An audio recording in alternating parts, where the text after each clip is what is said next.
Esta grabación es propiedad de Codependientes Anónimos. Su reproducción está totalmente prohibida sin un permiso por escrito de Codependientes Anónimos.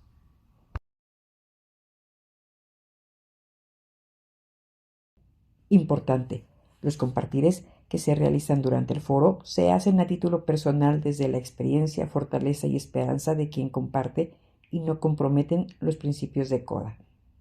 Hola, bienvenidos a este foro mensual. Mi nombre es Blanca, soy una persona codependiente en recuperación y hoy tenemos un tema bien interesante. Nuestra compañera Martita nos va a compartir desde Colombia el tema de la no interferencia, el arte de no meterme en donde no me llaman. Adelante, Martita. Perfecto. Bueno, entonces nuevamente quiero dar las gracias. A mí la verdad me pone muy contenta cada vez que puedo dar algún servicio de divulgación como este, porque la que más aprende con esto realmente siempre soy yo, porque desde la humildad reconozco que muchas de las cosas que yo comparto, realmente a la que les sirven en el momento de compartir, pues espero que les sirvan a todos los que las escuchan, pero me sirven a mí para la autorreflexión y la autoconciencia de lo que comparto. Y me puse muy contenta cuando Adri me dio el tema, porque para mí la no interferencia ha sido una de las cosas que me permitió quedarme en CODA. Me dio seguridad, me dio tranquilidad, me dio la certeza de que estaba en un sitio seguro y siempre he procurado en los grupos en los que he estado, como que eso se proteja. Para mí es fundamental. Entonces se llama la no interferencia, el arte de no meterme en donde no me llaman, porque de alguna manera lo que estamos aprendiendo en este programa de recuperación no es solamente para practicarlo en las reuniones, sino para la vida. Es porque este es un centro de entrenamiento. Los grupos de recuperación, para las personas que están de pronto por primera vez entrando a grupos de recuperación, son como unos espacios de sanación que nos permiten como entrenarnos para salir a la vida a aplicar lo que aprendemos acá. Muy bienvenidos todos y además me emociona que haya tantos países reunidos en el día de hoy, me pone muy contenta. Bueno, entonces vamos a iniciar. La primera vez que llegamos a una reunión de CODA nos hablan de la no interferencia. Entonces a muchos de nosotros nos parece rarísimo eso, decimos como extraño, como incómodo, o una recomendación a la que sencillamente no le dimos ninguna importancia. Nos dijeron no interfiera cuando otros compañeros están compartiendo y muchos de nosotros dijimos, ve eso tan raro, ¿por qué me lo estarán diciendo? O de pronto me molestó que me lo dijeran o no le puse atención. Sin embargo, la no interferencia, como les decía ahora, es un elemento fundamental para nuestra recuperación y para mantener los grupos como lugares seguros. ¿Qué es la interferencia? Porque eso es algo como que tampoco tenemos muy claro. Y hoy le vamos a dar mucho énfasis a las formas de interferencia para que nos revisemos a nosotros mismos y nos acordemos cuando estamos sentados en una reunión, cómo nos hace sentir cuando alguien interfiere de las diferentes maneras que vamos a plantear acá. Para esta presentación yo utilicé el folleto de la no interferencia de la literatura oficial de CODA, que les recomiendo a todos, pues que lo podamos leer, que lo tengamos en los grupos, que lo recordemos y que lo tengamos muy presente todo el tiempo. La interferencia es cualquier intervención que interrumpe el fluir del compartir de otra persona durante la reunión. Cuando estamos compartiendo y de repente empiezan a pasar las diferentes cosas que vamos a plantear acá. Y estas normas de no interferencia son las que permiten que los grupos se mantengan como lugares seguros y son fundamentales para la recuperación. Entonces, cuando llegamos a los grupos, nos dicen lo siguiente, que para evitar las interferencias nos dan unos lineamientos. Nos invitan a que en las reuniones hablemos sobre nuestra propia experiencia y escuchemos sin hacer comentarios sobre lo que otros comparten. Algunos de nosotros estamos muy acostumbrados a hablar de manera impersonal. Entonces decimos, es que uno siente tristeza, es que uno se preocupa y acá me dicen yo. Utiliza el yo porque yo soy la que me preocupo, yo como que me apropio del sentimiento, porque cuando decimos uno, estamos hablando como de una persona genérica, como de alguien impersonal, no me estoy apropiando de lo que estoy sintiendo. Cuando yo estoy, por el contrario, diciendo, o es que yo siento vergüenza, o yo siento culpa, o yo me angustio, me estoy apropiando de mi emoción. Entonces, por eso me reconectan conmigo cada vez que me dicen, no hablemos de uno como una persona en el aire, sino como yo me estoy apropiando. Entonces es una manera de apropiarme de mi experiencia. Y nuestro esfuerzo se centra en responsabilizarnos por nuestras propias vidas en vez de aconsejar a los demás. Esto es parte de lo esencial que vamos a ver hoy.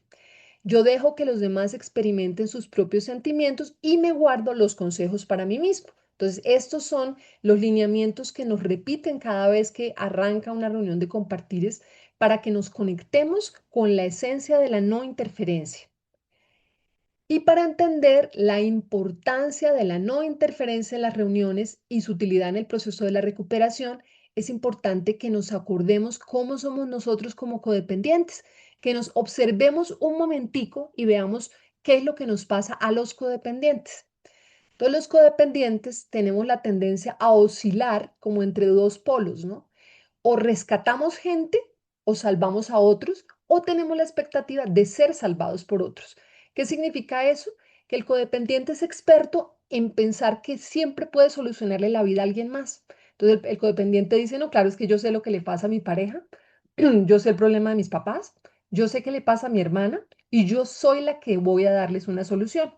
Entonces, sin darme cuenta, cada vez que pienso de esa manera, estoy entrando en un patrón de control, me desconecto de mi propia vida y empiezo a tratar de gobernarle la vida a los demás, de tratar de darle soluciones, de tratar de rescatar, de ser el Superman de la historia.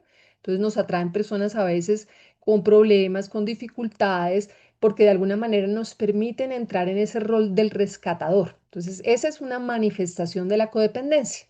Pero también está la otra manifestación de la codependencia, en donde yo soy como ese señor que se está ahogando, que todo el tiempo está esperando que alguien lo rescate, porque en la codependencia tenemos toda una serie de patrones de comportamiento.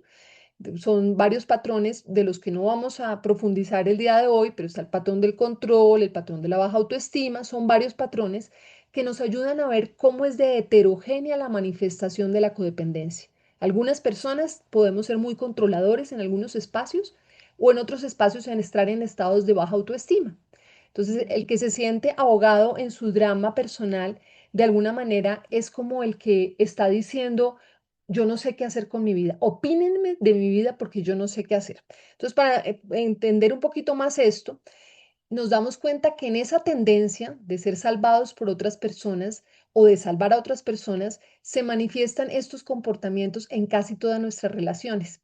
Y uno de los ámbitos en los que se hace más evidente es cómo nos comunicamos con las personas desde esos dos patrones, o querer salvar o ser salvados.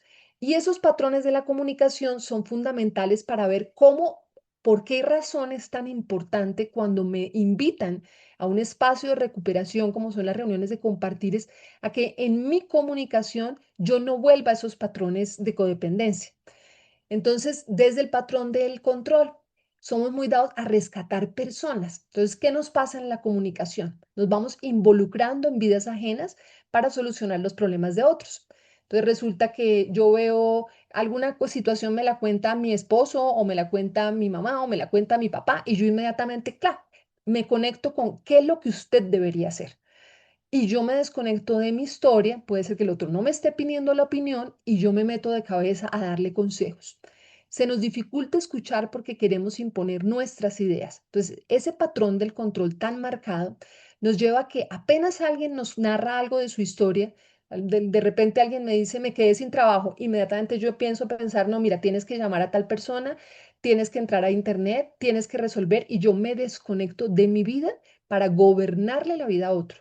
Y puede ser que la otra persona sencillamente me esté contando su historia porque quiere desahogarse, pero yo instantáneamente entro en el rescatismo y empiezo a comunicarme de esta manera con las personas. Otro patrón del control, criticar la vida de las otras personas y decir cómo deben comportarse. Entonces somos muy dados a analizar lo que le pasa a las demás personas. No es que ese vecino mío debería hacer tal cosa.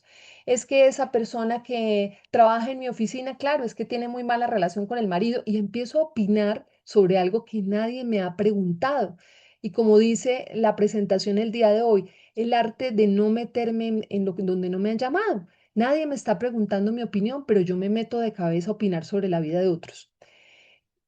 Tenemos problemas para respetar los límites de los demás. Nos cuesta mucho trabajo cuando alguien nos dice, óyeme, te agradezco tu comentario, pero yo voy a hacer tal cosa. Entonces nos ofendemos porque decimos, pues que si yo quiero es colaborar, queremos tener la razón y nos ofendemos muy fácilmente si las otras personas no siguen nuestras sugerencias. Entonces ahí estamos en un patrón de control que tiene que ver con practicar permanentemente la interferencia en la vida de las personas.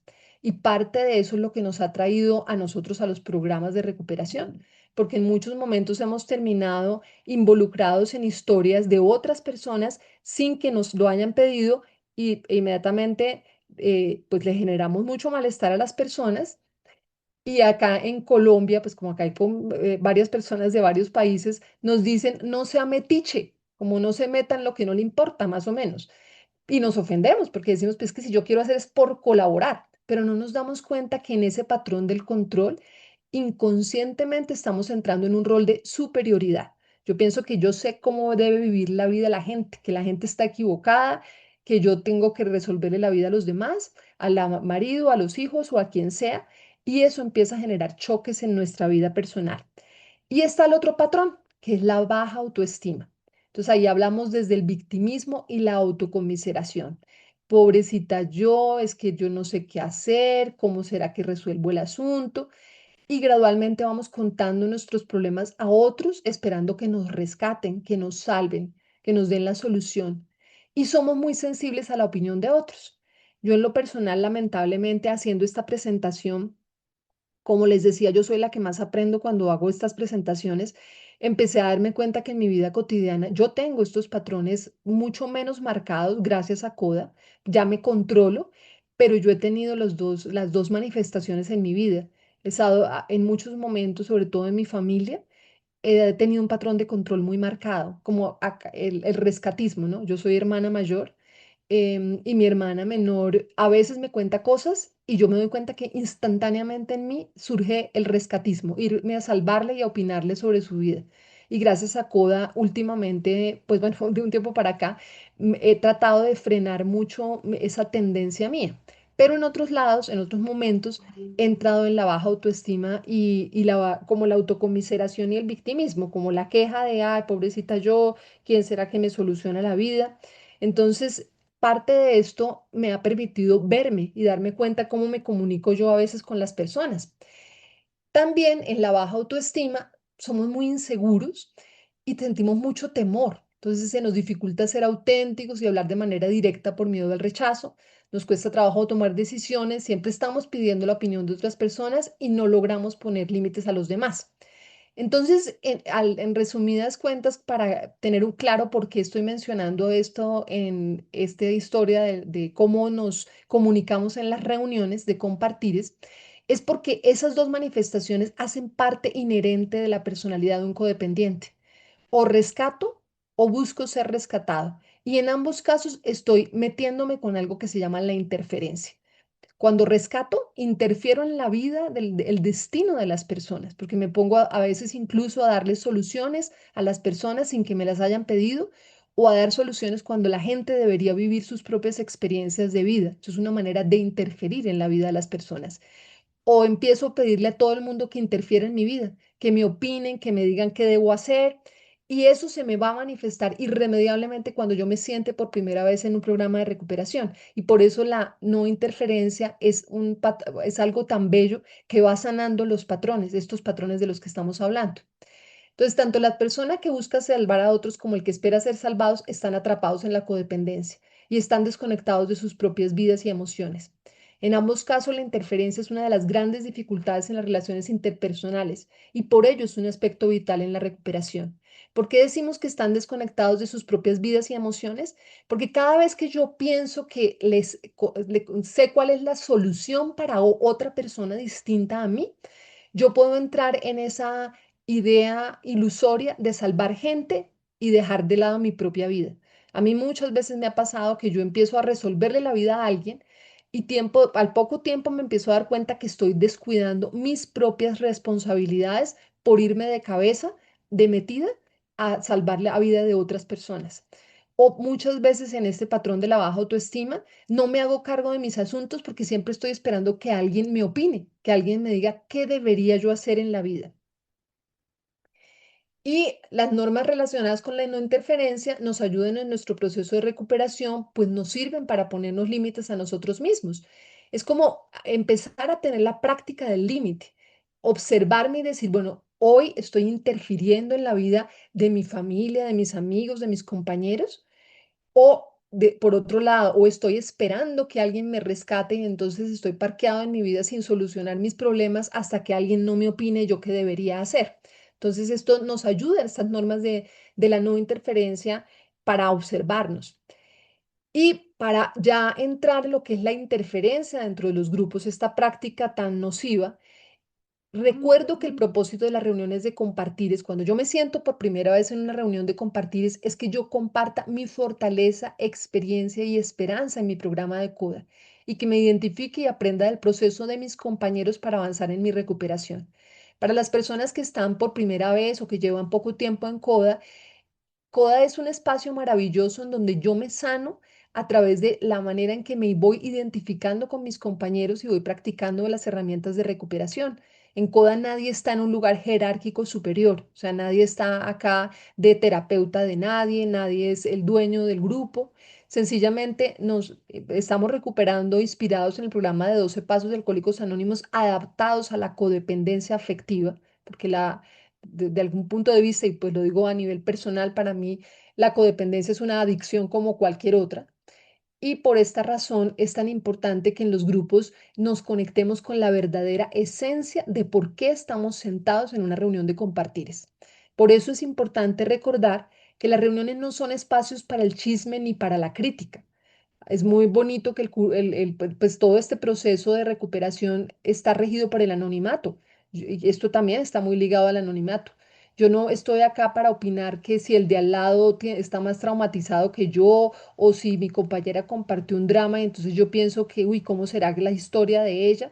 Porque yo acá no estoy para criticar a nadie, estoy para ver a mis compañeros como espejos míos, como personas con las que yo me identifico y digo, wow, a esta persona le está pasando algo parecido a lo mío y me veo reflejada en esa persona.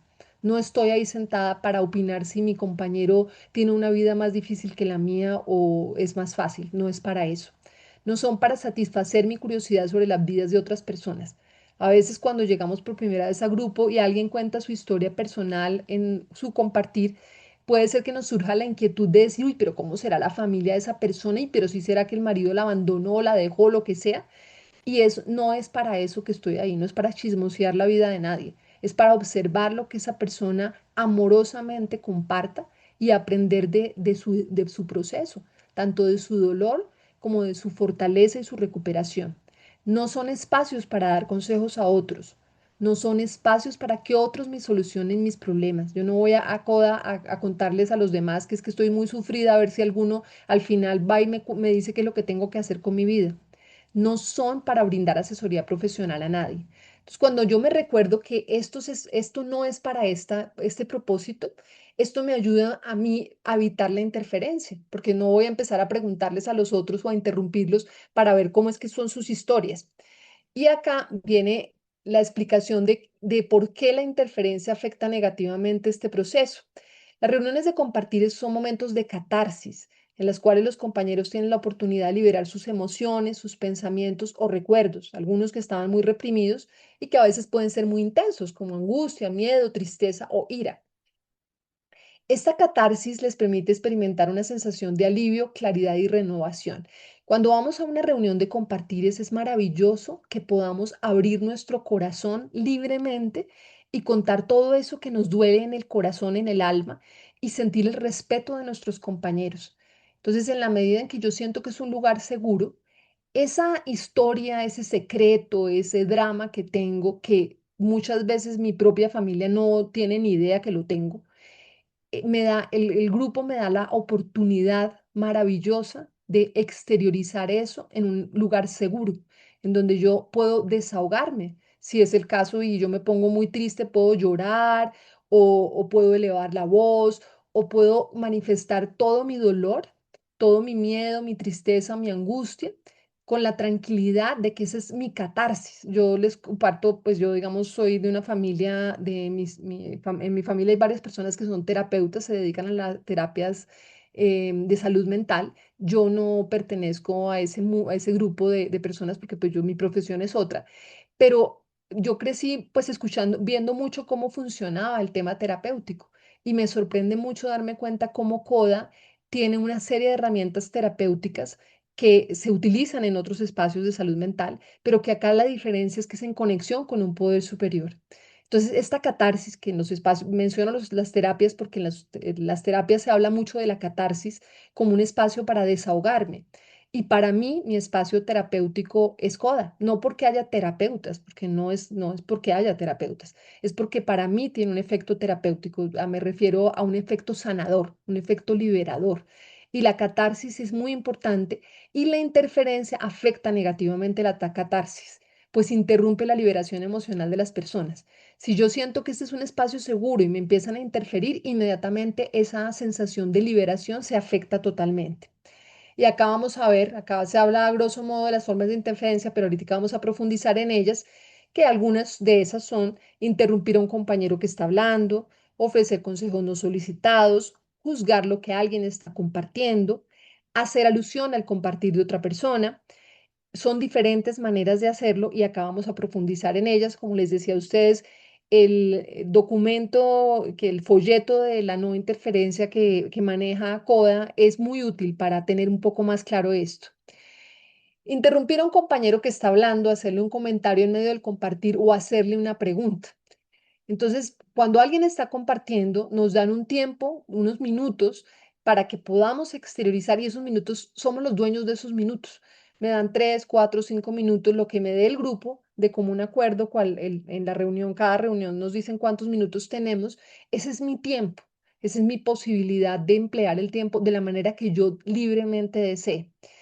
Pero si alguien me interrumpe, inmediatamente me corta el flujo de la comunicación y empieza a desplazarse la atención sobre quien está hablando a qué es lo que está preguntando la persona que pregunta.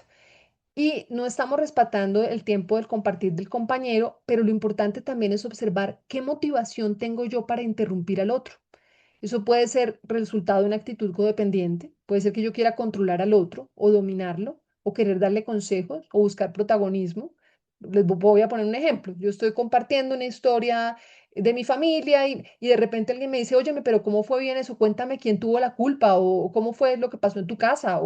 Y eso ya entra al terreno de que me están empezando a chismosear, me están invadiendo mi compartir y yo inmediatamente voy a sentirme afectada en mi seguridad propia porque ya no voy a sentirme que ese es un espacio seguro. Voy a sentir que esa persona que me interrumpió o está juzgando mi compartir o quiere chismosear sobre mi compartir o quiere controlar lo que yo estoy diciendo. Entonces, inmediatamente esa catarsis tan liberadora en donde yo me puedo hablar libremente, inmediatamente me empiezo a sentir cohibido.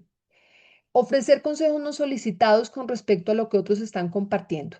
Esto va al corazón de lo que estábamos hablando al principio, de lo que son los patrones del control, que es que yo me salgo de mi historia personal y entonces me ocurre que el compañero, yo le tengo que opinar y decir, oye, es que tú lo que deberías hacer es esto o lo demás allá.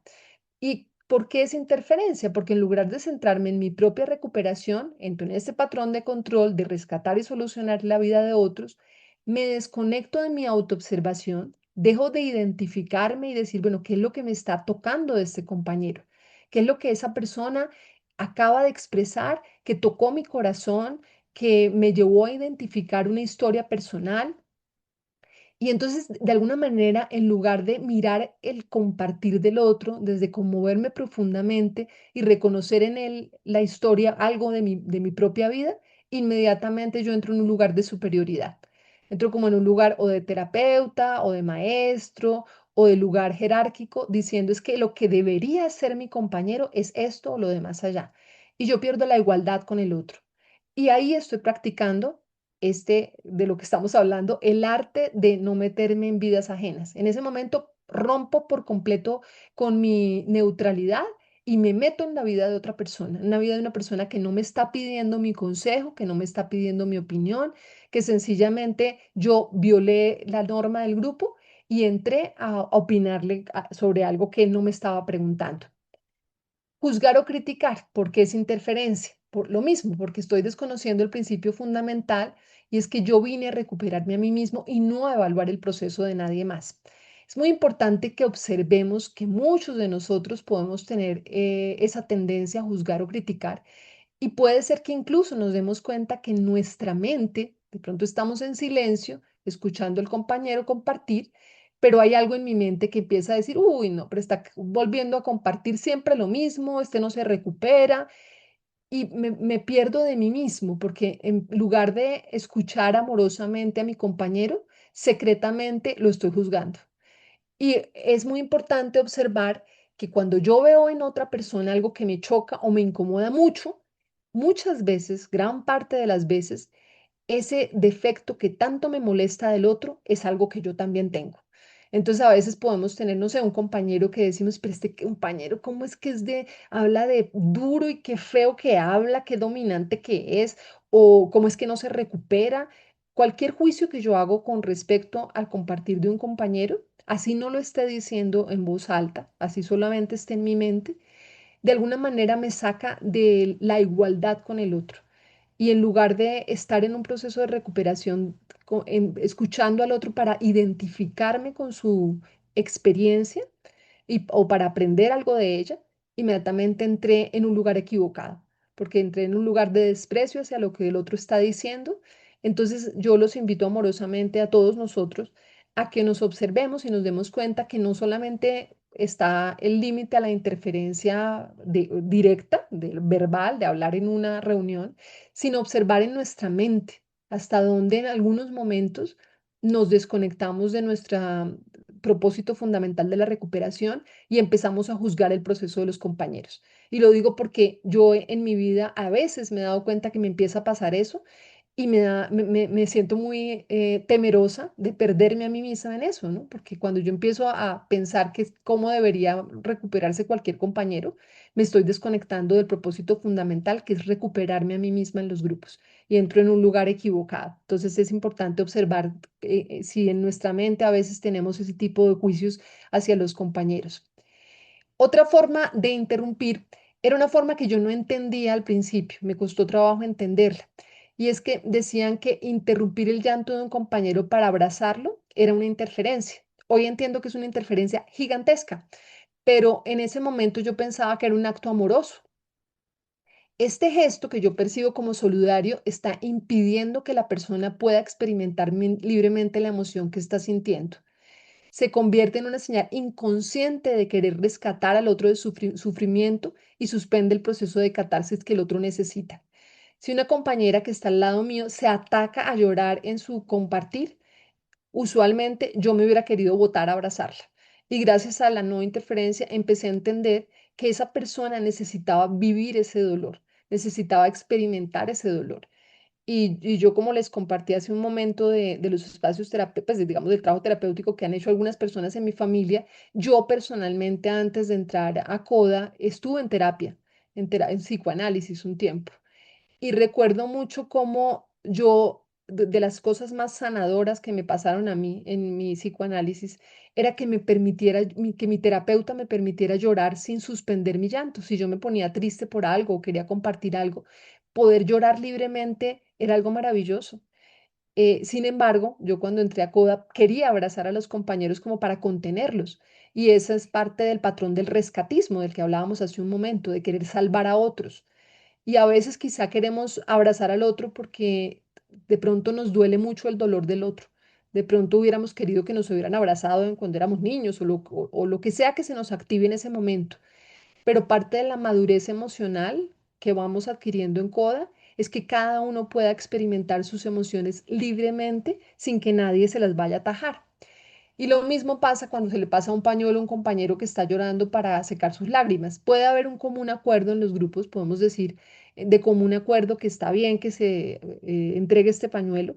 Sin embargo, en muchos casos se sugiere que la persona llore tranquilamente durante todo su compartir y posteriormente en otro momento se le entrega un pañuelo. ¿Por qué pasa esto? Porque si yo estoy en medio de mi llanto y alguien me bota un pañuelo encima, puede ser que yo como que suspenda lo que estoy sintiendo y puede ser que en algún momento sienta yo que me están diciendo, ay, cálmese y no llore tanto.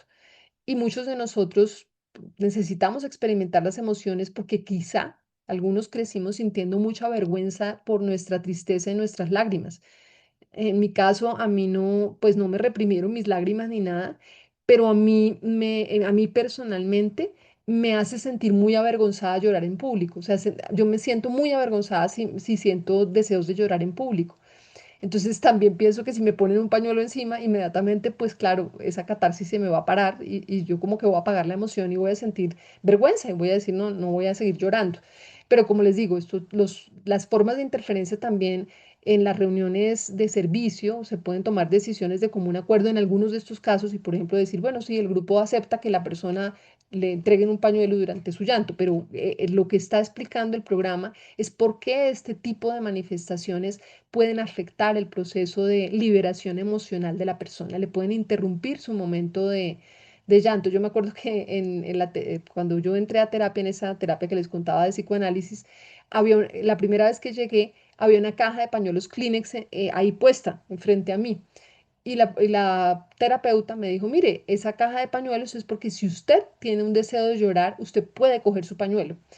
Y yo dije, pues bueno, qué útil, ¿no? Porque la señora no me interrumpía nunca.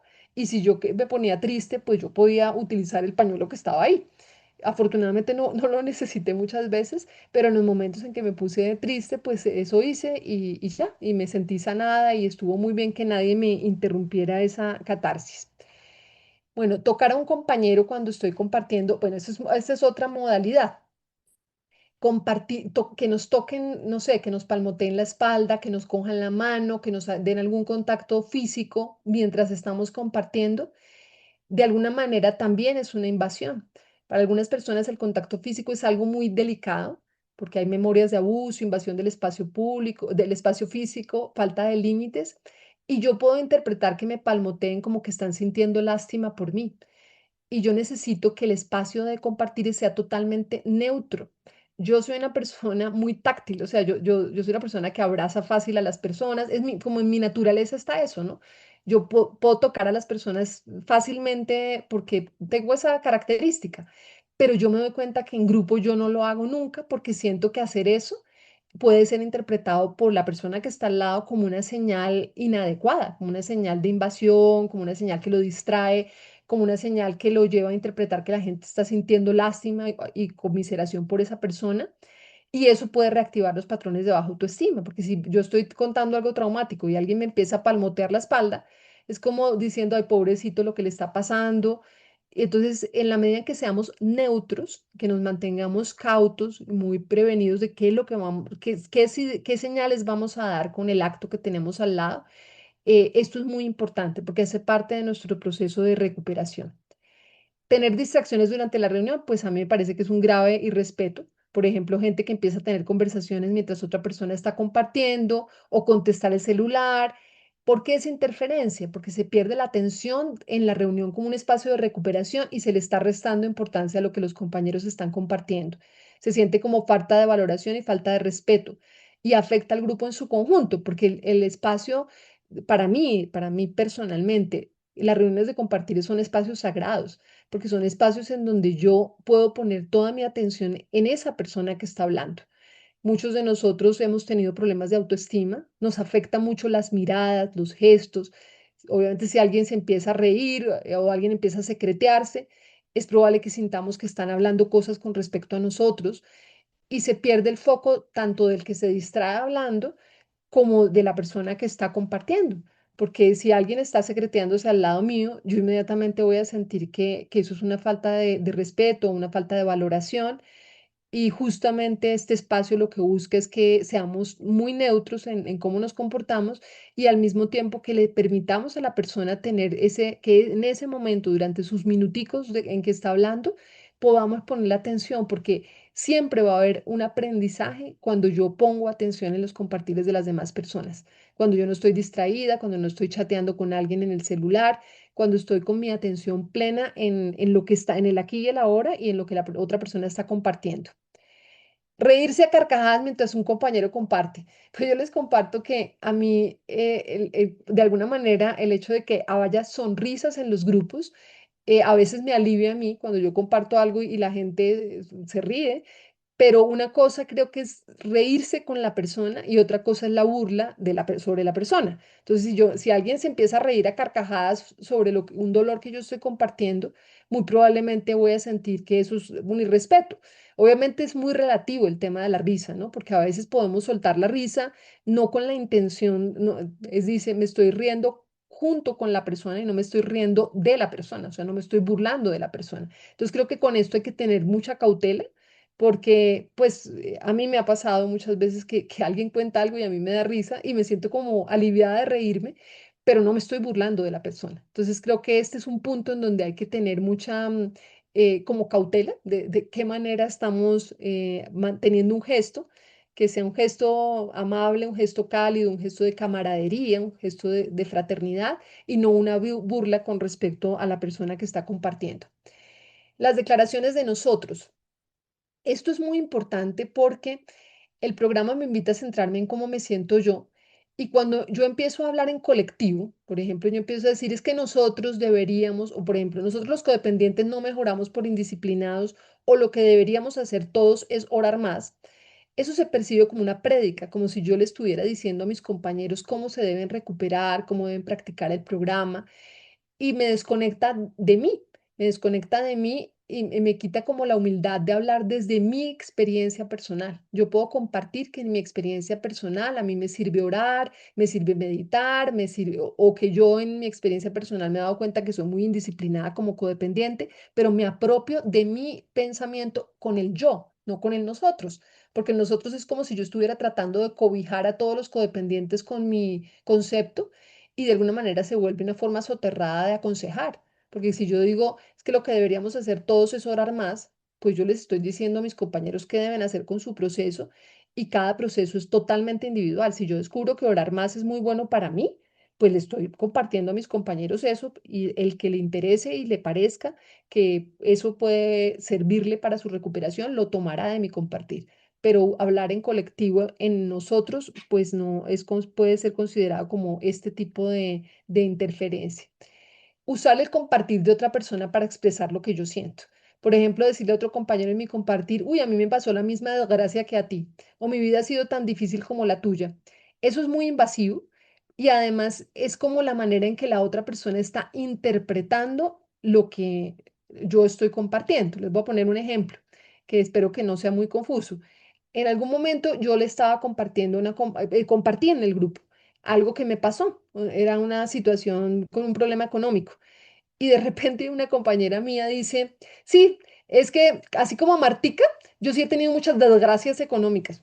Y yo, lo que yo estaba compartiendo era un problema, pero ella ya le fue poniendo la palabra desgracia y después dijo, no, es que como Martica tal cosa, y yo me sentí muy violentada porque yo dije, esa persona está interpretando lo que yo dije como una desgracia. Yo sencillamente en ese momento creo que había compartido que estaba pasando por una dificultad con un tema económico, pero la compañera amorosamente trató de usar su compartir para hablar lo que a ella le pasaba y empezó a ponerle una cantidad de calificativos a mi historia. Dijo, sí, es que a la gente a veces le pasan cosas trágicas como Martica compartió. Entonces, inmediatamente yo me sentí muy mal porque yo no le había puesto todas esas connotaciones negativas a lo que yo estaba compartiendo. Pero cuando la persona hizo toda esa serie de comentarios en su compartir con respecto al mío, pues me sentí muy invadida y muy violentada. Entonces son formas de interferencia porque implican que yo estoy interpretando lo que le pasó a otro compañero y yo estoy poniendo mi juicio en eso y me estoy desconectando de mi proceso por andarme comparando con el compañero al que estoy haciendo alusión. Asentir o negar con la cabeza o hacer gestos de aprobación o rechazo o aplaudir a alguien cuando está compartiendo.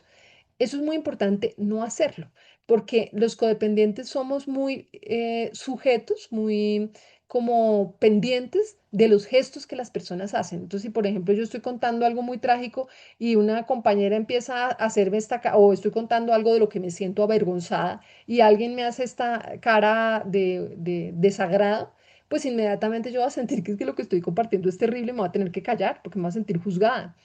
O si alguien me hace carita feliz o le hace carita feliz a alguien y me dice, uy, súper bien, o me aplauden, pues inmediatamente yo me voy a comparar y yo voy a decir, ¿cómo es posible que a tal la aplaudieron por su compartir y a mí no me aplauden?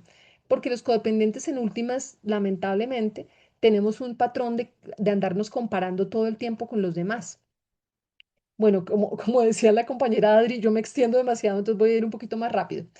Redondear compartires, esto es importantísimo. En algunos grupos, los veteranos, personas con mucho tiempo en el programa, que están coordinando la reunión, se toman la atribución de sacar conclusiones de lo que algún compañero está compartiendo. Entonces, alguien que lleva mucho tiempo en el programa A veces dice expresiones como, compañera María, por eso es que hay que seguir viniendo al grupo para no tener recaídas como la tuya.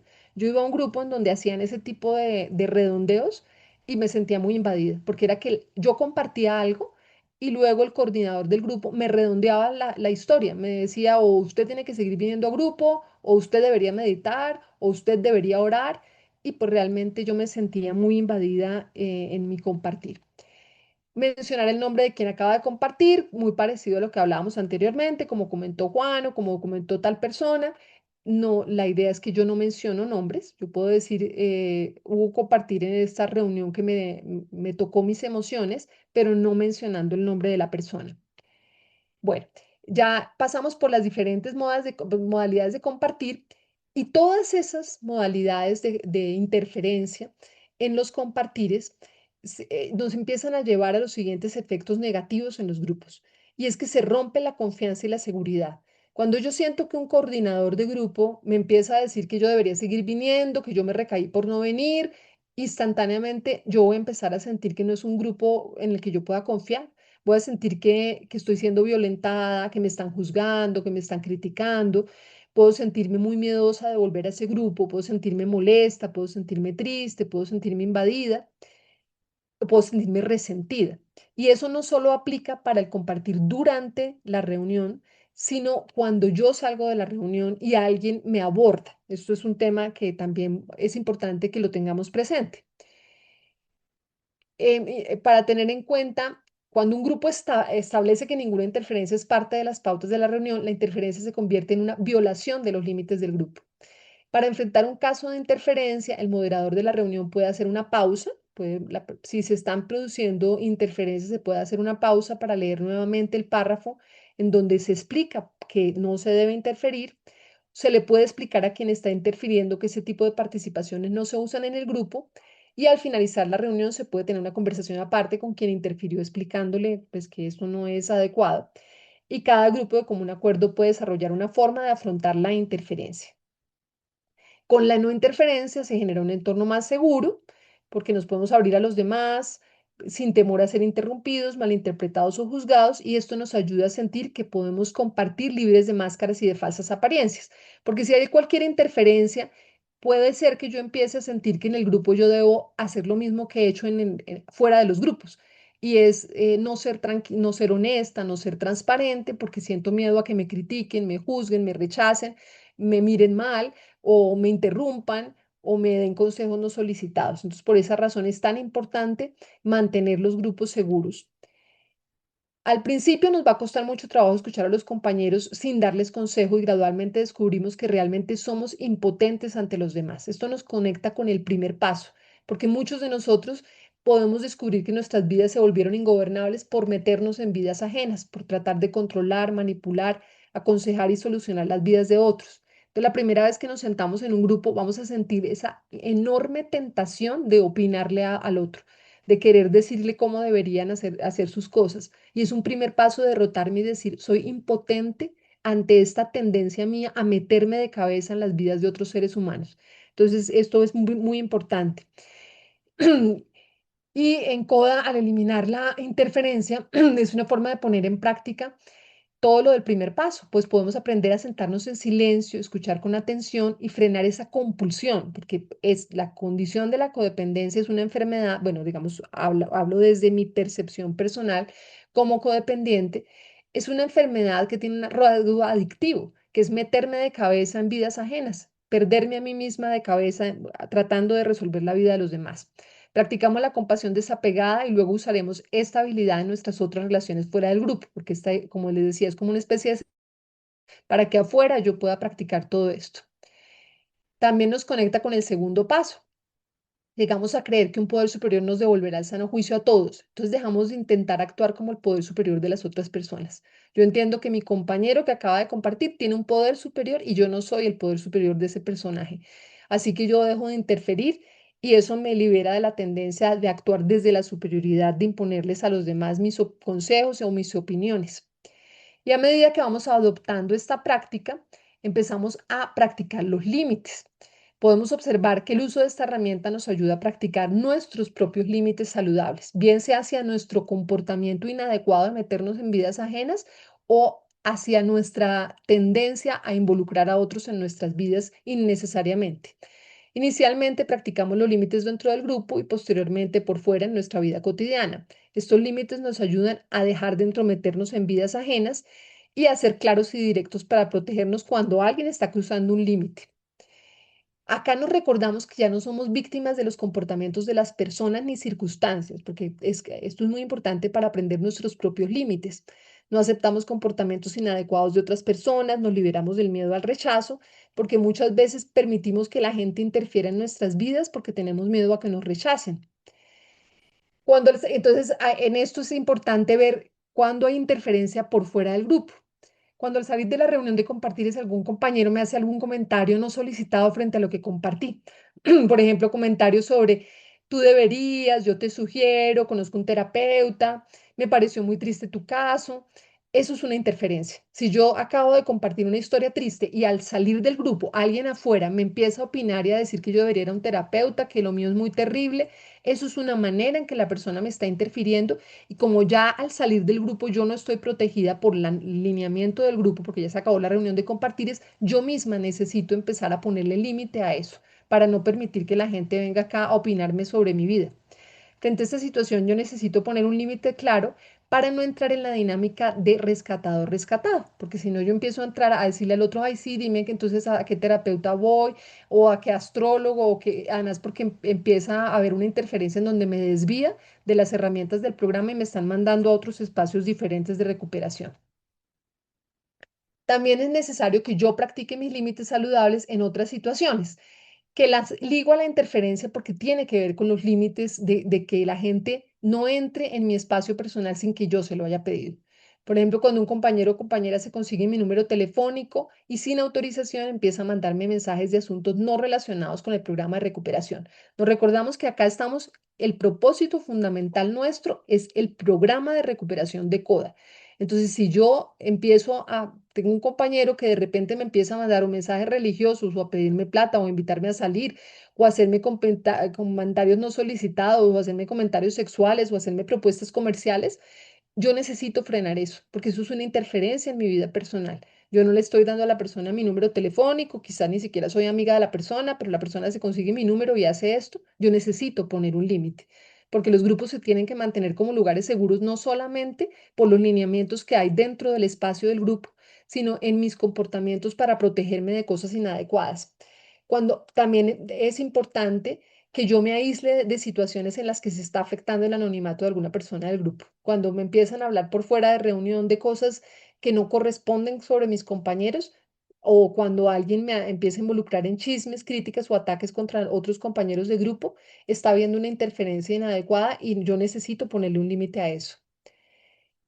Pero ahora viene la otra parte, que es salirnos del grupo y practicar esto en todos nuestros asuntos. Uno de los mayores desafíos para las codependientes es que aprendamos a practicar los límites de la no interferencia por fuera del grupo. Y eso requiere usar las herramientas de recuperación de CODA. Mediante esta práctica, la idea es que dejemos de interferir en la vida de nuestra familia, amigos, pareja, jefes, profesores, compañeros de oficina, de todos, para que empecemos a sanar realmente nuestras relaciones y empiezo a tener como ejemplos puntuales. Entonces me recuerdo lo que aprendí dentro de la reunión del grupo cuando me encuentro en mi espacio externo con mi familia. Practico la no interferencia cuando aprendo a escuchar sin interrumpir al otro para darle una solución o juzgarlo. Acá un ejemplo. Mi pareja empieza a contarme algo que le preocupa a él y que me afecta a mí. Hoy me despidieron del trabajo y vamos a tener que recortar gastos en la casa. Yo en ese momento me recuerdo que estoy en un programa de recuperación, me recuerdo lo que aprendí sentada con mis compañeros y en ese instante yo le permito hablar sin interrumpirlo, expresar sus emociones y respetuosamente luego le comparto lo que yo pienso al respecto sin perder mi tranquilidad. Yo incluso le puedo pedir a la persona y yo a veces pues ahora lo hago y le digo, ¿quieres escuchar? ¿Te puedo decir lo que yo considero? Porque de alguna manera es como que la persona se está desahogando como tiene que ver conmigo, pues alguna cosa voy a plantear yo, por ejemplo, en este ejemplo, Si tienen una casa, las dos personas y el otro le está contando la historia, pues yo le permito a la persona que hable y no empiezo desde que la persona empieza a hablar a interrumpirlo, a preguntarle que por qué lo despidieron, a juzgarlo, a criticarlo, a ofenderlo, sino sencillamente con tranquilidad practico la no interferencia en ese momento, lo dejo hablar y posteriormente le puedo compartir lo que yo considero al respecto. En otro caso, mi hija adulta me cuenta que está en crisis con su pareja y tomaron la decisión de divorciarse. Ese es un ejemplo muy complejo porque ya empieza a implicar cómo yo me siento muy afectada o angustiada por lo que le puede pasar a un ser querido mío. Debido a mi patrón de control, noto en mí que de inmediato quiero darle mi opinión, juzgar lo que está ocurriendo en su vida, conseguirle un terapeuta de pareja o un abogado o cambiarle su decisión. En lugar de hacerlo, la escucho con calma y empatía. Le permito que experimente sus emociones de tristeza y luego le pregunto si yo le puedo compartir mi experiencia personal en temas de pareja. Esta historia que les estoy narrando acá le pasó a mi hermana menor. Mi hermana se separó hace unos años y yo hice todo lo contrario a lo que estoy diciendo, mejor dicho, hice todo lo del patrón de control. Inmediatamente mi hermana me habló, yo casi no la dejo terminar de contarme que se estaba divorciando, cuando ya le estaba yo consiguiendo un abogado, cuando ya le estaba diciendo yo que qué tenía que hacer con sus bienes. Y hoy recuerdo eso muy avergonzada porque pues fue una interferencia, porque mi hermana sencillamente necesitaba un tiempo para contarme lo que estaba pasando y yo inmediatamente me angustié y no la dejé terminar lo que me estaba contando. Inmediatamente empecé como a tratar de solucionarle su vida por mi patrón de control. Y por eso pongo este ejemplo acá porque realmente fue una cosa muy invasiva y luego reflexioné y yo dije, no, pues yo debí haberle permitido a ella que se desahogara, pero como que inmediatamente la atropellé yo con mis opiniones no solicitadas, ¿no? Gracias a Dios ya después yo hice una enmienda con ella y bueno, eso realmente, mi hermana es una mujer muy tranquila y no se fue a mayores, pero pues hubiera podido lesionarla aún más con ese comportamiento tan invasivo, que era muy bien intencionado, pero desde mi patrón de control. Bueno, si tengo un patrón de baja autoestima y se me dificulta confiar en mis propias capacidades, también practico la no interferencia en mi vida diaria cuando puedo reconocer que yo tengo la posibilidad de resolver por mí misma mis dificultades, en lugar de pedir que otros interfieran en mi vida, se hagan cargo de mis problemas, me den opiniones y me salven. Qué pena, hoy está bastante larga esta presentación, voy a correr otro poquito para poder cubrir el resto del tema. Cuando estoy en reunión de familia o amigos, evito conversaciones para chismosear, opinar o analizar la vida de otras personas. No ando inmiscuyéndome para conseguir información sobre otras personas, lanzar juicios, opiniones y comentarios. No divulgo información no solicitada sobre personas ausentes. Así estoy practicando todo lo que estoy aprendiendo sobre la no interferencia en vidas ajenas. Uso las herramientas del programa y me recuerdo a mí misma que no debo interferir en la vida de las otras personas porque ante todo no soy el poder superior de nadie. Eso es algo eso es algo de lo cual no me doy cuenta a veces, ¿no? A veces yo empiezo a interferir en la vida de los demás pensando que yo tengo la solución, que yo soy el poder superior y en este caso empiezo a recordármelo todo el tiempo. Cada persona tiene su poder superior. Yo no tengo por qué interferir en la vida de nadie. Cada persona asume las consecuencias de sus propias decisiones y mi labor nunca va a ser rescatar ni salvar a otros, sino concentrarme en mi propia recuperación. Puedo tener relaciones más saludables, respetuosas, armoniosas y amorosas cuando evito meterme en vidas ajenas. Yo en mi historia personal, en mi familia, crecí mucho con una cultura de meterme en vidas ajenas, o que los demás se metieran en mi vida o yo me metiera en la vida de los demás. Y eso es totalmente insano porque no permite que las personas maduren. Y la interferencia se da de muchas maneras. Yo quiero contarles un ejemplo de una persona de mi familia que toda la vida la auxiliaron, toda la vida a esta persona la auxiliaron porque pensaban que pobrecito, que es que tenía una dificultad, y resulta que esa persona nunca se pudo hacer cargo de sí misma porque creció siendo auxiliado. Y la interferencia se manifiesta de muchas maneras. En este caso era una interferencia económica, porque cada vez que esa persona decía que algo le pasaba económicamente, inmediatamente la familia caía a darle plata para que la persona no tuviera problemas. Y lamentablemente esa persona no logró jamás independizarse, ni crecer, ni madurar, porque lo trataron como una persona como incapaz, siendo totalmente capaz, por un patrón de sobreprotección. Y en la sobreprotección hay mucha interferencia, porque en la sobreprotección no se permite que el otro como que se haga cargo de sus dificultades, sino que inmediatamente todo el tiempo se está tratando de evitar que la persona sufra, interfiriendo en su vida. y en este caso, pues esa era una manera de interferencia. Como les digo, la no interferencia se va ampliando y cuando la vamos viendo, tiene unas, como todas unas ramas y todas una serie de manifestaciones de las cuales a veces quizá no somos conscientes. Y en esa vida en particular de esa persona, eso fue como la experiencia que tuvo. Bueno, ¿qué tengo que hacer yo para evitar la interferencia en mi vida personal? O sea, para practicar la no interferencia. Entonces, trabajo en mis defectos de carácter que me han llevado a interferir en la vida de otras personas. Ahí empezamos a ver nuestros patrones y decir, bueno, ¿de qué manera yo tengo una cantidad de características que me llevan a meterme en la vida de otros? Por ejemplo, en la intromisión, que es la dificultad para respetar los límites y la autonomía de los demás. Cada vez que yo me meto de cabeza en la vida de alguien, por ejemplo, en mi caso, yo entrego que a veces me pasa, mis padres son adultos mayores, ya están muy mayores, y tienen dificultades para gestionar sus vidas. Entonces a mí se me detona muchas veces el patrón del control y empiezo a entrometerme. Y tengo que tener como la sabiduría de decir, bueno, son mayores, pero hay cosas en las que no debo yo ni criticarles ni opinarles porque todavía tienen cierta autonomía, pero es importante ver hasta dónde nos entrometemos mediante el defecto de la intromisión. La soberbia, creer que yo sé qué deben hacer los demás. Es una característica del patrón de control.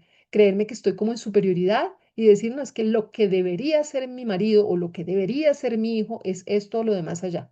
Entonces, cuando yo me observo en ese lugar de superioridad, necesito recordarme a mí misma que esas personas tienen su poder superior y que yo no soy el poder superior de esas personas. El juicio y la crítica, tendencia a evaluar constantemente las vidas ajenas. A veces eh, juzgamos la vida de todas las personas, de los amigos, de los vecinos, de todo el mundo. Y es una manera de ubicarme también en esa superioridad y desconectarme de mí para inmiscuirme en vidas ajenas. El rescatismo, que es el impulso de salvar, corregir o solucionar la vida de otros, que es como esa obsesión mía de querer salvar personas, que es muy propia de la codependencia y la necesidad de validación. Detrás de esa aparente superioridad, muchas veces queremos sentirnos útiles o valiosos y pensamos que solamente somos útiles o valiosos cuando aconsejamos o rescatamos a otras personas. A veces nos cuesta mucho trabajo entender que podemos tener amistades, relaciones familiares y que nosotros no tenemos que volvernos más valiosos o más importantes por meternos en sus vidas, sino que sencillamente podemos compartir desde la igualdad y la libertad. Y están los otros defectos de carácter que es para poner límites a mi tendencia a meter a otros en mi vida. Cuando yo soy una persona muy insegura, inmediatamente estoy metiendo a la gente todo el tiempo a que me opine. Entonces voy a comprar ropa y necesito que alguien me opine si se me ve bien o mal la ropa porque entonces no me siento cómoda. Yo tenía una persona en mi familia que le pasaba eso. Esa persona le costaba mucho trabajo decidir lo que a ella le gustaba.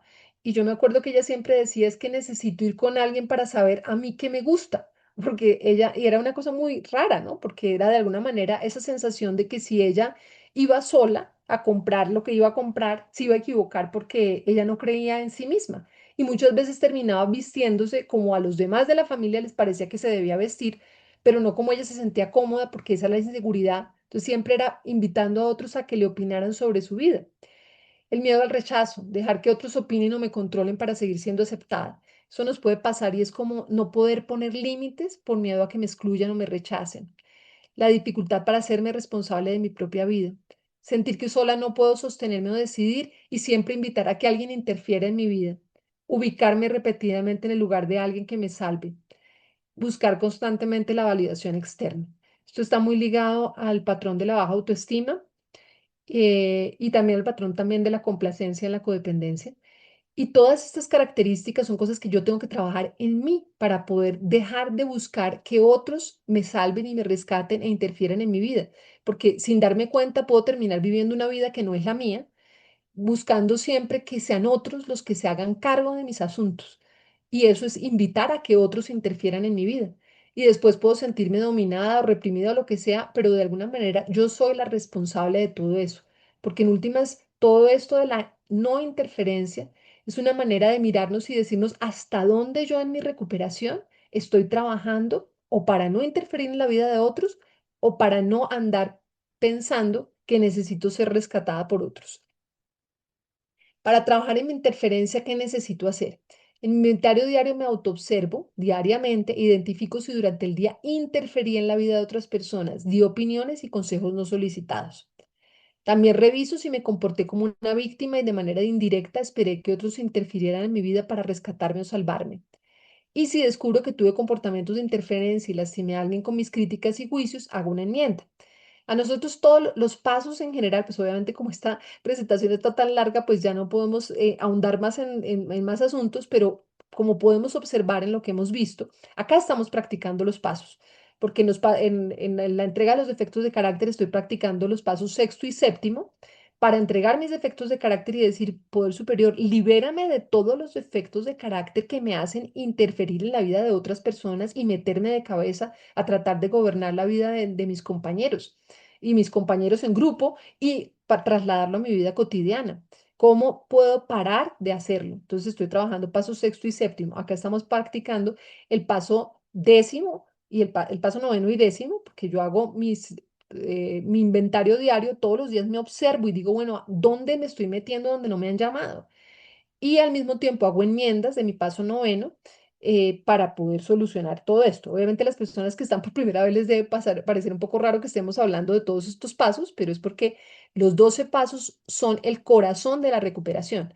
Y para todos los asuntos es muy importante que los podamos andar utilizando y por eso los estoy mencionando en este momento. También practico la no interferencia cuando brindo servicio en el programa y respeto mis propios límites y los de los demás. Cuando en el servicio de madrinazgo, padrinazgo, puedo aceptar la evolución de la recuperación de los ahijados sin tratar de interferir su proceso e imponerles cómo deberían practicar el programa ni el ritmo al que deberían avanzar.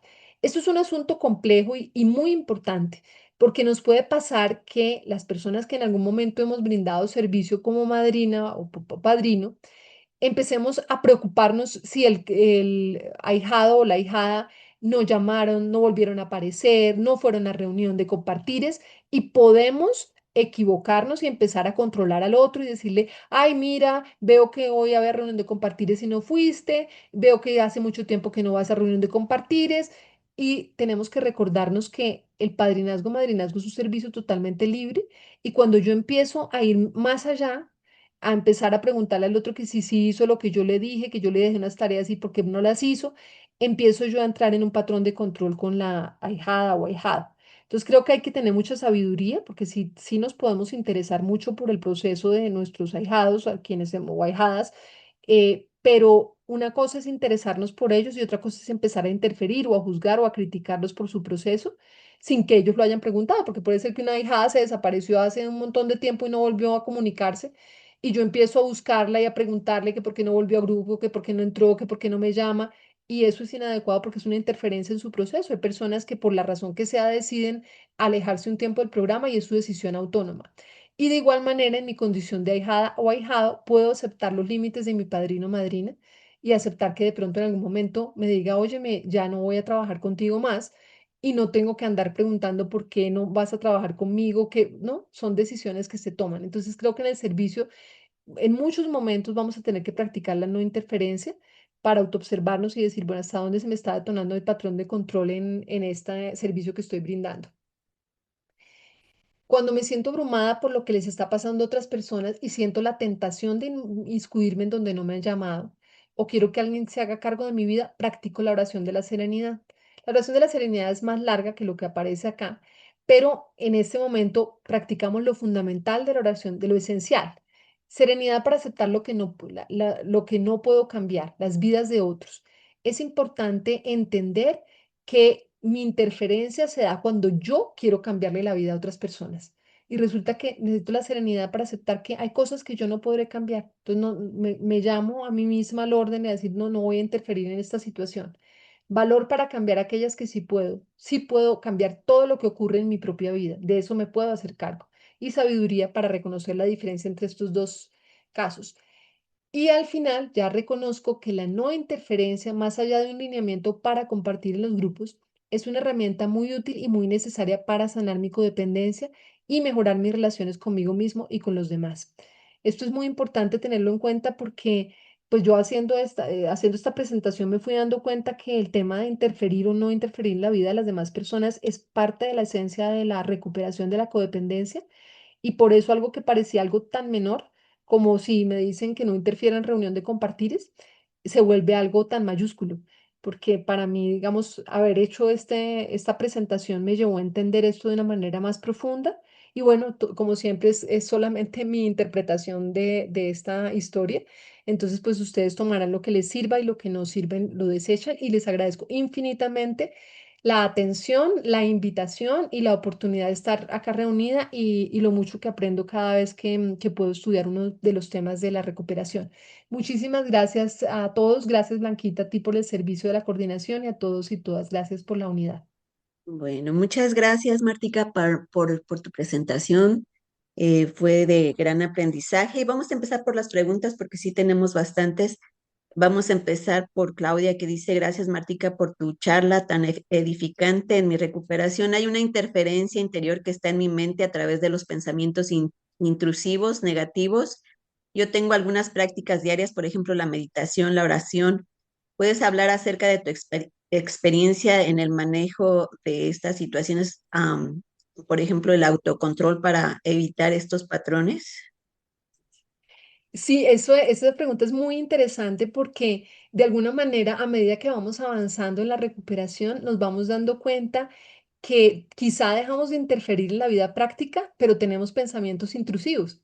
Y el tema de que habla Claudia de la meditación y la oración es fundamental porque en ese espacio de silencio de la meditación nos damos cuenta qué pensamientos se van cruzando en nuestra mente, qué ideas se van atravesando y de qué manera necesitamos llamarnos al orden nosotros mismos, porque muchas veces los codependientes nos perdemos a nosotros mismos tratando de gobernar las vidas de otros, así sea solo mentalmente.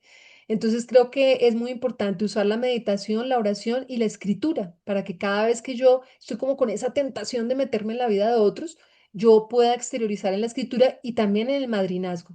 Muchas veces necesitamos llamar a la madrina o padrino y decir, óyeme, estoy con esa tentación de meterme en vidas ajenas, ayúdame a observarme a mí misma y a aprender y a sanarme. Bueno, gracias. Gracias. La necesidad de sentirme reconocida está en la pirámide de Maslow. ¿Cómo distinguirla o diferenciarla de la necesidad del buen reconocimiento? Ese también es un tema muy sutil y es muy importante observarlo. El reconocimiento sano viene desde la alta autoestima, desde que yo me reconozco a mí misma como una persona valiosa y en la medida en que me reconozco como una persona valiosa, tengo la capacidad de expresarme, manifestarme, tener un lugar de protagonismo.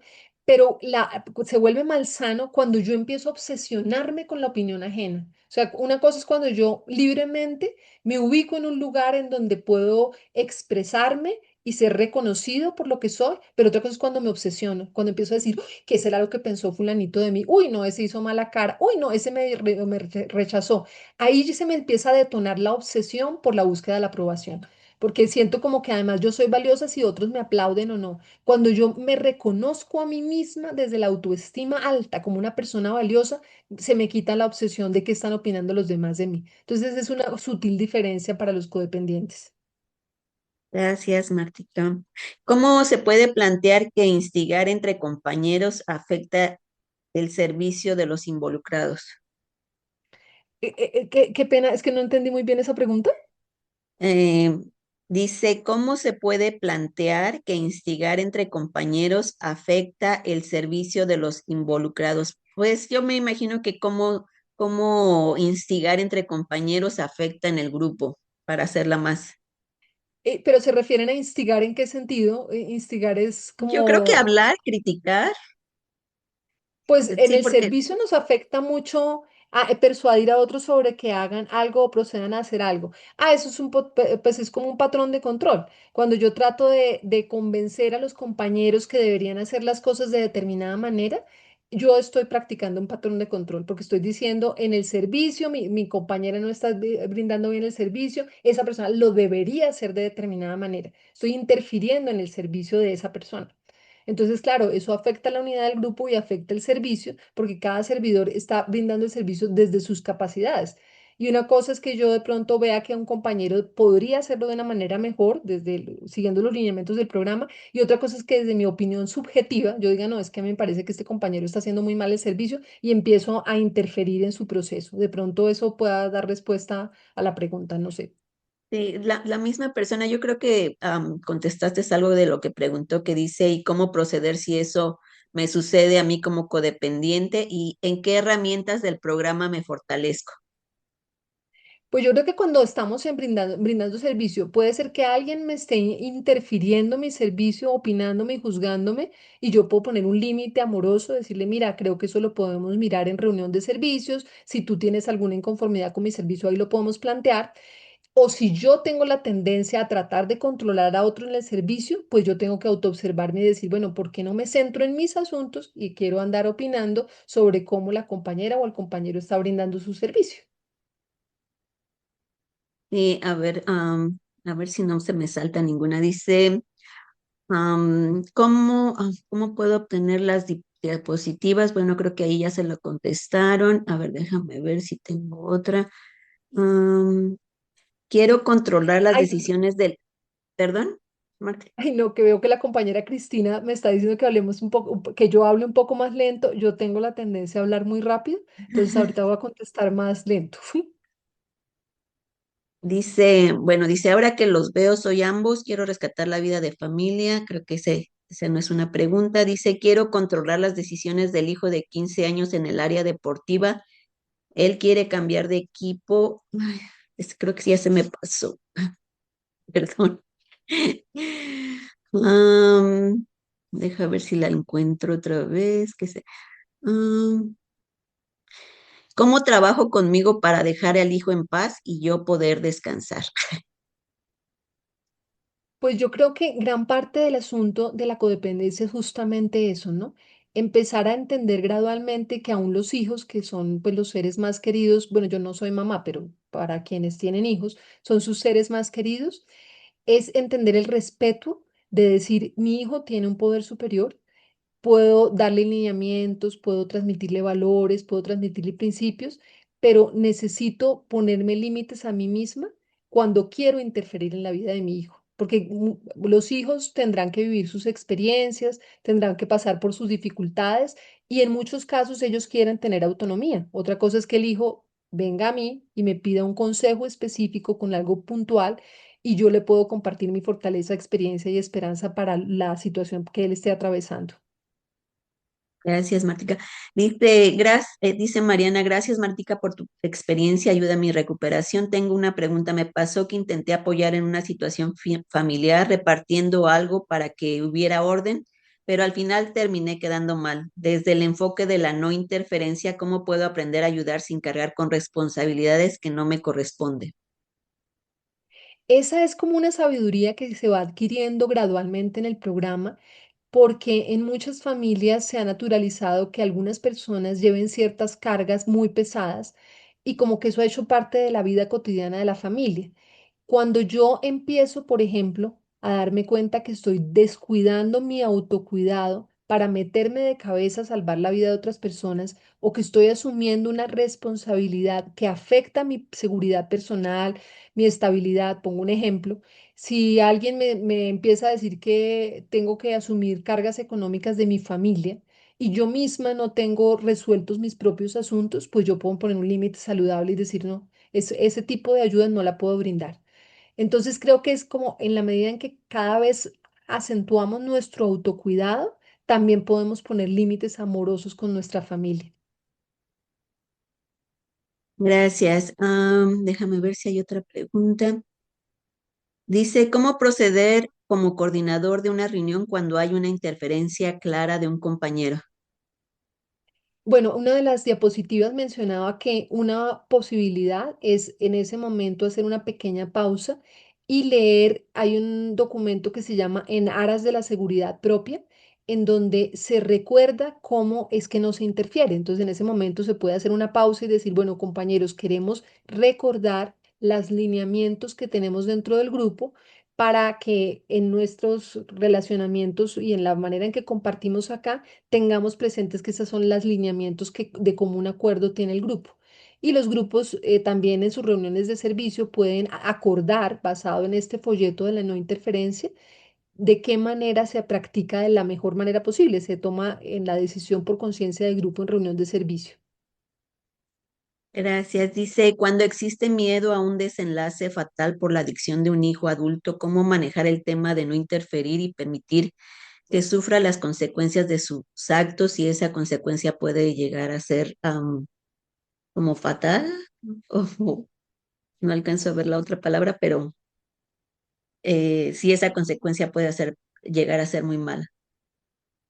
Eso es uno de los grandes desafíos, creo que los desafíos más grandes de madres y padres que tienen hijos en adicción, porque los hijos, pues cada uno tiene su programa de recuperación. Entonces, si un hijo tiene una adicción, pues lo más amoroso es invitar a ese hijo a que vaya a Narcóticos Anónimos o a una fundación en donde lo puedan apoyar profesionales al respecto. Y al mismo tiempo, padre y madre codependientes tener un acompañamiento ellos mismos para actuar de la mejor manera posible, porque cada caso de cada hijo es diferente. Entonces, en algunos casos, lamentablemente, puede ocurrir que un hijo, a pesar de tener las herramientas de Narcóticos Anónimos, de una fundación, por decisión propia, elige no recuperarse. Y hay una parte muy dolorosa y es poder aceptar esa decisión del hijo. Entonces creo que es muy importante tener ese acompañamiento, el acompañamiento que se tiene para familiares de hijos con adicciones, porque como les compartía, pues cada caso es un caso totalmente diferente, ¿no? Gracias, Martica. Dice, ¿qué otros ejercicios, aparte de la reflexión diaria de la interferencia, puedo hacer para trabajar la interferencia inconsciente? Pues yo creo que es muy importante trabajar la meditación, mejor dicho, trabajar todas las herramientas del programa, porque uno de los temas importantes es que en la medida en que yo esté practicando mucho asistir a reuniones, en las reuniones yo me voy entrenando en la no interferencia, la autoobservación del inventario diario, la meditación, la oración, y hay algo importante y son las afirmaciones. En las afirmaciones yo me puedo recordar a mí misma que yo no soy el poder superior de nadie, que yo no puedo rescatar ni salvar a las demás personas, que la prioridad soy yo misma.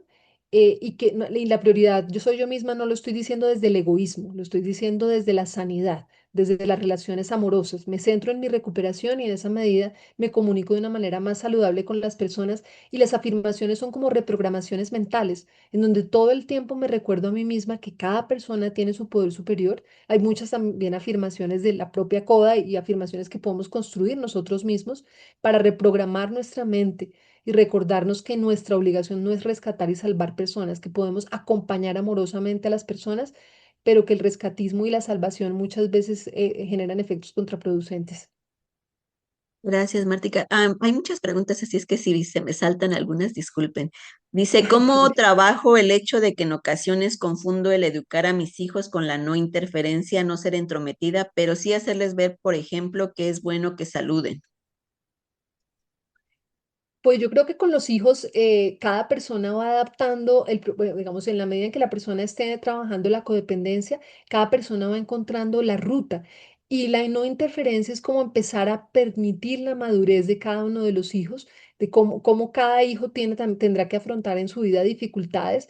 Y pues, pues como les digo, yo no soy mamá, pero por lo que veo que es el camino de las madres, muchas madres en sanidad lo que dan es lineamientos, principios, valores, confianza, estrechar mucho la confianza con los hijos para tener todo el tiempo una comunicación saludable, y en esa misma medida sugerir cosas, apoyarlos en sus procesos, y cada hijo, pues dependiendo de su edad, vivirá un proceso diferente. Una cosa es un niño muy pequeño que está recibiendo como sus lineamientos y tendrá cierto tipo de correcciones, y otra cosa es un hijo ya adulto que ya toma sus decisiones de manera independiente. Gracias, Martica. Dice, esta no la entendí muy bien, pero dice, desde tu experiencia, fortaleza y esperanza, ¿qué es lo que más conviene con el recién llegado que interfiere en los compartires? Creo que así es la pregunta. Bueno, yo creo que a veces con los recién llegados puede ser un tema muy sensible porque ellos pues pueden no entenderlo. Entonces yo creo que una sugerencia amorosa es que al final, bueno, que durante la reunión, si es una interferencia explícita, el moderador de la reunión recuerde la norma general de una manera respetuosa y amorosa, y al finalizar la reunión, que alguno de los compañeros que lleva más tiempo, puede ser el coordinador o algún veterano, se acerque amorosamente al recién llegado para explicarle esto que estamos hablando acá, porque pues al principio para un recién llegado puede ser muy difícil y pues la idea no es que el recién llegado se sienta rechazado, pero sí que el recién llegado desde el principio pueda seguir las pautas y las normas del grupo. Gracias. Dice, con una de mis amigas más cercanas existe una codependencia que a mí me molesta mucho y es que ella siempre me pide instrucciones de cómo conducir, que le consiga esto o lo otro y pone de excusa que ella es muy tonta. No sé cómo Pues tratarle o ponerle límites. Pues yo creo que a medida que nos vamos recuperando empezamos a tener relaciones más sanas con las personas porque ahí se enlazan dos cosas que puede pasar, ¿no? Se enlazan dos cosas. La persona que busca ser rescatada y el que busca rescatar, que era como un poco los dibujitos que vimos al principio. Entonces el que busca ser rescatado empieza a decir, no, pero es que yo no sé cómo hacerlo, pero es que yo soy muy tonta, pero es que hazte tu cargo y gradualmente el que tiende a rescatar empieza a ubicarse en ese lugar de salvador. Entonces creo que el primer límite es con nosotros mismos, decir, bueno, yo realmente no voy a seguir en en esta plan con esta persona y amorosamente podemos invitar a la otra persona incluso a un programa de recuperación, porque muchas veces estas personas pues tienen claras rasgos de codependencia como los tenemos nosotros. Les podemos compartir que hay un programa de recuperación que de pronto le podría servir y ayudarlos a empoderarse, pero no seguir como cubriendo sus miedos y sus temores, porque si no terminamos en esta dinámica malsana de la codependencia. Gracias, Martica. Dice, si el coordinador de una junta omite algunas cosas o salta a compañeros que se han anotado en tribuna, le escribo para comentarle esa interferencia. ¿Tendría que comentárselo ya concluida la junta o simplemente no digo nada?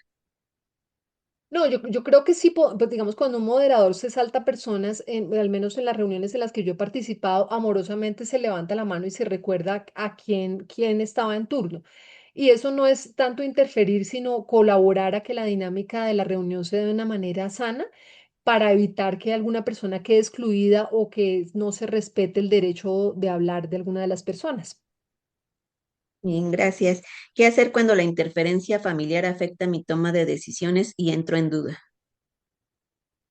Pues yo creo que la interferencia familiar muy probablemente siempre va a existir porque todos los codependientes en algún nivel, casi todos, procedemos de familias codependientes.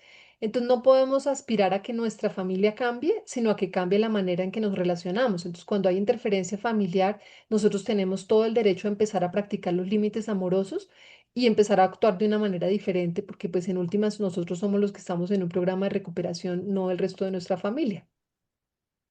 Dice la siguiente, ¿qué hago cuando compañeros quieren educar después de que comparto y cuando comienza su participación comienzan a decir lo que se debe hacer en el programa o mencionan, por ejemplo, yo ya no necesito de una pareja, etcétera?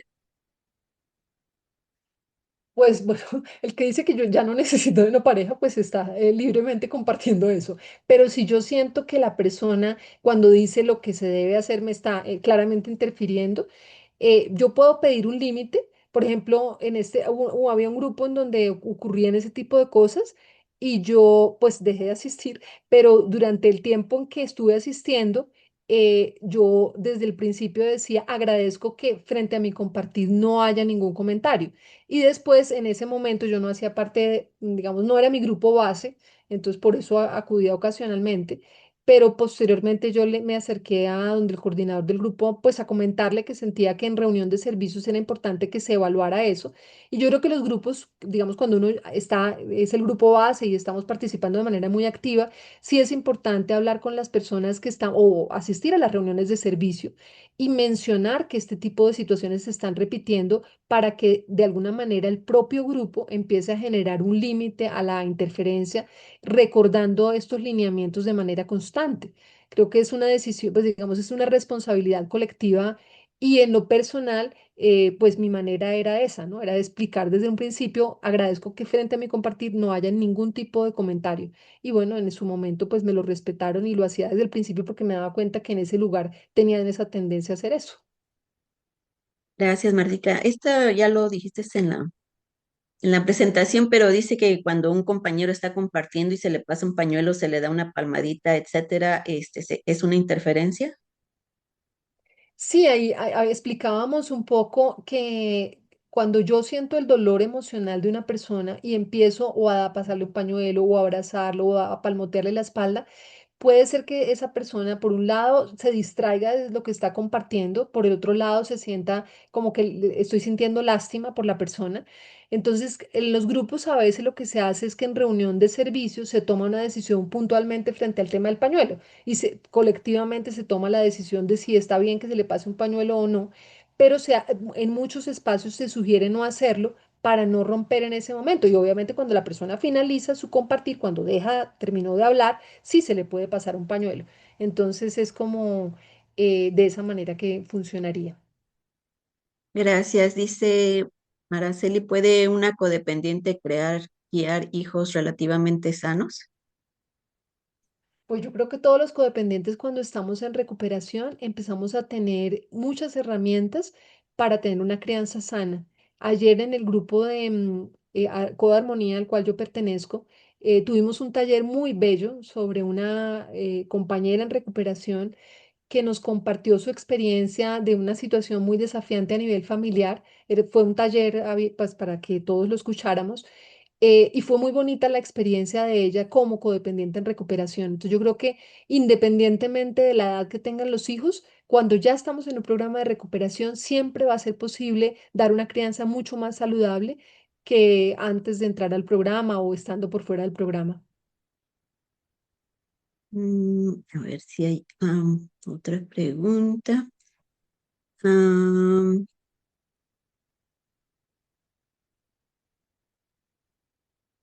mm, Parece que ya no hay preguntas, más bien son comentarios, pero yo tenía una pregunta que se me hizo, se me hace muy importante hacértela, porque cuando yo me doy cuenta de este folleto cuando empezó a salir. Al principio para mí fue muy importante el que no hicieran interferencia cuando yo estaba hablando, porque yo venía con muy baja autoestima, pero después cuando leí este folleto se me hizo como, No puedo hacer nada, ya no puedo voltear, ya no me puedo reír, ya no puedo hacer nada".